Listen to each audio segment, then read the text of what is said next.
নমস্কার বন্ধুরা, আর জি কুকিং চ্যানেলে আপনাদের সবাইকে স্বাগত।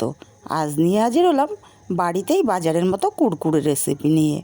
আমি এখানে একটা গামলা নিয়েছি আর নিয়েছি বড় একটা চালনি। এখানে দিয়ে দেব 1 বাটি চালের গুঁড়ো, আর এই বাটিটাই আমি মাপ করে নেব সব কিছু। একই বাটিতে আমি দিয়ে দেব 4 ভাগের 1 ভাগ বেসন, আর দিয়ে দেব 2 চামচ ময়দা, আর দিয়ে দিচ্ছি এখানে হাফ চামচ খাবার সোডা, হাফ চামচ লবণ। এবার এটাকে খুব ভালো করে আমি চেলে নেব। চেলে নেওয়াটা অবশ্যই জরুরি। এখানে দিয়ে দেব এই একই বাটির 2 বাটি জল। এবার একটা হ্যান্ড উইক্সের সাহায্যে ভালো করে সবগুলো মিশিয়ে নেব। সব উপকরণ খুব ভালো করে মিশিয়ে নিয়েছি, দেখুন কত সুন্দর স্মুথ ব্যাটার তৈরি হয়ে গেছে। এবার গ্যাসে কড়াই বসিয়ে দিয়ে ব্যাটারটা ঢেলে দিলাম। এবার অনবরত নেড়ে নেড়ে একটা ডো, আমি তো রকমের নাড়া বন্ধ করা যাবে না, অনবরত নাড়তে হবে। দেখুন নাড়তে নাড়তে কিন্তু অনেকটাই গাঢ় হয়ে গেছে। এবার এখানটায় আমি সাদা তেল দিয়ে দেব। 1 চামচ পরিমাণে সাদা তেল দিয়ে দিলাম। তেলটা দিয়ে ভালো করে নাড়তে থাকবো। কিছুক্ষণ নাড়তে নাড়তে দেখা যাবে যে একদম কড়ার গা থেকে উঠে আসছে। দেখুন তেলটা দেওয়ার কারণে কড়ার গা থেকে উঠে যাচ্ছে। এবার আরও কিছুক্ষণ আমি নেড়ে ডোটা শক্ত করে নেব। বেশ সুন্দর আমার ডোটা রেডি হয়ে গেছে, একদম কড়ার গা থেকে ছেড়ে গেছে। আমি এবার খুন্তিটা পরিষ্কার করে নিয়ে গ্যাসটা অফ করে দিয়ে ঢাকা দিয়ে রাখবো 5 মিনিটের জন্য। 5 মিনিটে ডোটা আমার আরও সুন্দরভাবে সেট হয়ে যাবে। 5 মিনিট পর ঢাকাটা খুলে নিচ্ছি। খুন্তি দিয়ে একটু নেড়ে চেড়ে নেব। খুন্তি দিয়ে আমি নেড়ে চেড়ে নিয়ে একটা প্লেটের মধ্যে নামিয়ে নেব।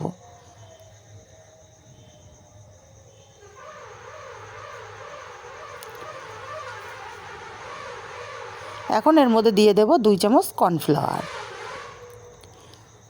এই গরম অবস্থাতেই কর্নফ্লাওয়ারটা দিয়ে মেখে নিতে হবে। মাখতে মাখতে হাতে লেগে যাচ্ছে। এখন আমি হাতে একটু সাদা তেল মাখিয়ে নেব। সাদা তেলটা দিয়ে আমি আবারও কিছুক্ষণ মাখিয়ে নেব। আর তেল দেওয়ার কারণে প্লেট থেকেও সুন্দরভাবে ছাড়িয়ে যাবে, মাখাটাও খুব সুন্দরভাবে হবে, আর হাতেও অতটা লেগে যাবে না। দেখুন মাখতে মাখতে সুন্দর একটা ডো আমার রেডি হয়ে গেছে। হাতটা পরিষ্কার করে আমি হাতে একটু তেল মেখে নিয়েছি। এবার অল্প অল্প করে নেব, আর হাতের মধ্যে ঘুরিয়ে সুন্দরভাবে একটা বল আমি রেডি করে নেব। এবার এটা আঙুলের কাছে নিয়ে 2 হাতের আঙুল দিয়ে এটা চেপে চেপে আমি কুরকুরে শেপ দিয়ে নেব। দেখুন তৈরি হয়ে গেল একটা। আমি আরও একটা করে দেখিয়ে দিচ্ছি। প্রথমে হাতের তালুতে নিয়ে ঘুরিয়ে একটা বল তৈরি করে নিতে হবে সুন্দর। তারপরে আঙুলের ওপরে নিয়ে 2 হাতের আঙুল দিয়ে প্রেসার দিয়ে কুরকুরেগুলো রেডি করে নিতে হবে। এইভাবে আমি সব কুরকুরেগুলো রেডি করে নিয়েছি। আর আগে থেকে গ্যাসে আমি তেল গরম বসিয়েছিলাম। এখন এক এক করে কুরকুরে আমি দিয়ে দিচ্ছি।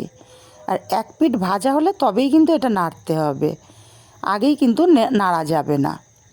এবার আমি উল্টে পাল্টে একটা গোল্ডেন কালার আসা পর্যন্ত ভেজে নেব। আর এটা ভাজতে হবে একদম লো ফ্লেমে, হাই ফ্লেমে, তাহলে ওপরটা তাড়াতাড়ি কালার চলে আসবে, ভেতরটা ভাজা হবে না আর মুচমুচেও হবে না। সুন্দর দেখুন উল্টে পাল্টে আমি গোল্ডেন কালার করে ভেজে নিয়েছি। এখন তেল ঝরিয়ে আমি তুলে নেব। আর এক্সট্রা যে তেলটা থাকবে আমি একটা প্লেটের ওপরে খবরের কাগজ পাতিয়ে নিয়েছি। এই খবরের কাগজের ওপরে আমি ছড়িয়ে দেব, তাহলে এক্সট্রা তেলটা কাগজেই চুষে নেবে। আপনাদের কাছে যদি টিস্যু পেপার থাকে টিস্যু পেপারও ব্যবহার করতে পারেন। আর একইভাবে আমি সব কুরকুরেগুলো ভেজে রেডি করে নেব। কুরকুরেগুলো আমি সব ভেজে রেডি করে নিয়েছি।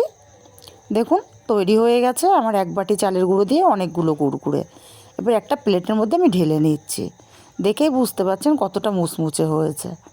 এখন এখানে দিয়ে দেবো হাফ চামচ লবণ, আর দেবো হাফ চামচ ঝাল লঙ্কার গুঁড়ো, হাফ চামচ গুঁড়ো চিনি আমি মিক্সচারে গুঁড়ো করে নিয়েছিলাম, আর দিয়ে দেবো হাফ চামচ গরম মশলার গুঁড়ো, আর 1 চামচ দিয়ে দিচ্ছি আমি চাট মশলার গুঁড়ো।